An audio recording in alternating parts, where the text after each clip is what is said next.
This is the Masters. It happens to be the biggest golf tournament in the world, and it also has what I consider to be the only good golf broadcast in the world. And that's because over the past few years, golf has gotten more exciting. However, TV and media has gotten a lot more complex. And so today we're going to get into why I can't stand some of these broadcasts. And we're also going to relate that to the Masters and golf history as a whole to see what can be done to make golf just a little bit easier to watch, because it's not fun right now.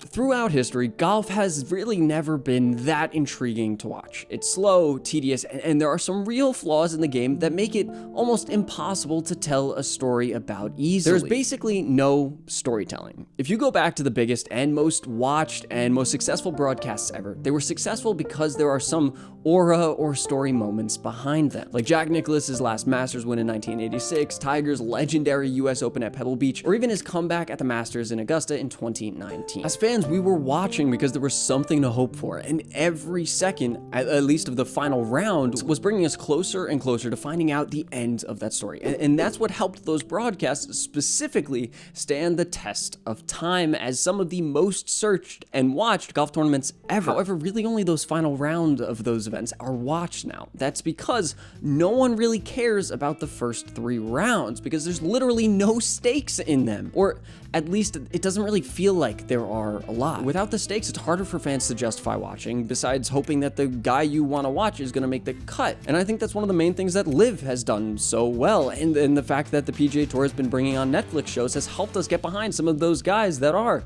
striving to make the cut sometimes. LIV responded a little bit differently by getting rid of a day completely in the qualifying stages, but that's okay because especially the first day on the course, the first day before the cut, it feels very insubstantial compared to what the rest of sporting TV looks like. The beginning of a basketball game matters because you know in 2 hours that one team is going to win, the other team is going to lose. There are immediate stakes there. And yes, there are stakes in the golf for the golfers because they want to survive the cut and then they want to win, but it doesn't feel that way for us because that's 4 days away. And in a world where media has changed completely, well, it's hard to feel that the same way. And because there aren't really any stakes, the broadcasters basically just show the best shot every couple of minutes while choosing seemingly at random a group of guys to follow that is almost never exactly what I want to watch. It can be really painful to watch sometimes, especially when you're interested in one specific player or you want to see a couple different guys and either they're not the leader or the broadcasters just aren't showing them for some reason. And then add to that different tee times and the fact that the sport takes forever just makes for the game that is not at all ideal for creating entertaining live viewing, especially in this modern world. And that's exactly what I think the TGL has been making a little bit compelling about the game of golf, as there's constant action with someone that you'll want to see play, whether it's Tom Kim, Ricky Fowler, or Tiger and Rory. They're showing that to you in the way the PGA Tour just can't, and that's a great thing. I don't think the TGL is perfect, and that's a video in and of itself, so subscribe for that one. However, I have noticed a few things broadcasters have been trying to do to remedy this issue in the PGA Tour events. ESPN Plus has recently been airing select group coverage alongside the main coverage. However, ESPN rarely has any decent announcers over this coverage, if it is even available to watch at all. They are rolling it out in a way that I think is good for the game, but is not apparent to many people. And I don't think a lot of people are going to ESPN Plus looking for the streams anyway, because they're mainly jumping between the different streaming platforms or channels to try and find the actual match to watch or the actual tournament, and still struggling to do so. And that whole idea has been plaguing the PGA Tour for years and could genuinely be the downfall of the game. However, something that's been plaguing me with all this travel that I've been doing is finding a good, consistent cup of coffee at affordable prices, and that's exactly where today's sponsor, Trade Coffee, comes in. I always need a good cup of coffee in the morning, and especially on the course, and now with Trade, the #1 US specialty coffee marketplace, I can always trust that at least that one part of my day and golf game will be consistent. Trade's experts have created over 450 amazing roasts, so whether you are new to coffee or are trying to impress your wife with a new favorite, they'll handpick the perfect coffee for you. You could take their quiz, and in under a minute, they'll match you with your perfect coffee. And if that first bag isn't quite right, no problem, Trade will replace it for free until they nail it. With every bag roasted to order, you'll now taste and smell the difference from your very first cup. I've loved the bags I've tried so far, and I'm actually really excited to finish this one to move on to the next bag that they recommended for me. And luckily enough, right now Trade is exclusively offering our viewers 40% off your first order at drinktrade.com/Rolu. That's drinktrade.com/ROLU for 40% off your first order. Thank you again to Trade Coffee for sponsoring this video, and back to fixing our golf broadcasting problem.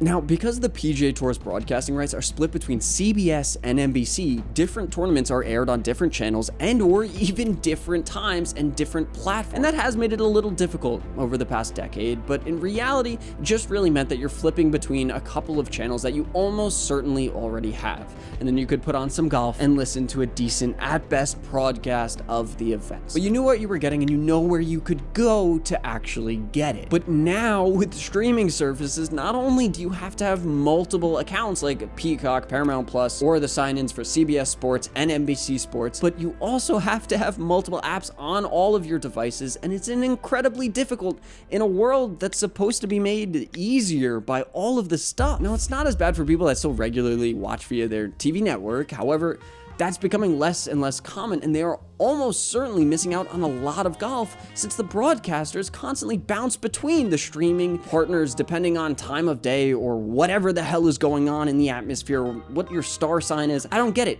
It's random at times and it's so incredibly annoying. I was recently watching one of the tournaments on NBC a few weeks ago and they moved the entire coverage over to Paramount Plus for a couple hours, likely trying to drive subscriptions to the platform. Like, whatever, you gotta do what you gotta do. But when the stream dropped out on NBC, I went over to Peacock and it didn't go live for another 15 minutes on there. There was just 15 minutes of nothing. And it's like they're admitting that there's not much to watch because they don't even care about making it available to the few of us that are actually watching. And the Masters is basically the only PGA Tour based tournament that has been able to keep these broadcasters from making golf even more difficult to watch. As I said, it's hard to make golf interesting, but the Masters is able to make a ton of options available to viewers basically for free, like ESPN Plus, I said, was trying to, because you can watch all of the Masters on their website where you can watch storied holes or select group coverage, I believe. And on top of that probably like a third of the interest in the Masters altogether is the history and beauty of the course itself. Well, that all leads to an incredibly chill viewing experience, and then the Masters is in complete control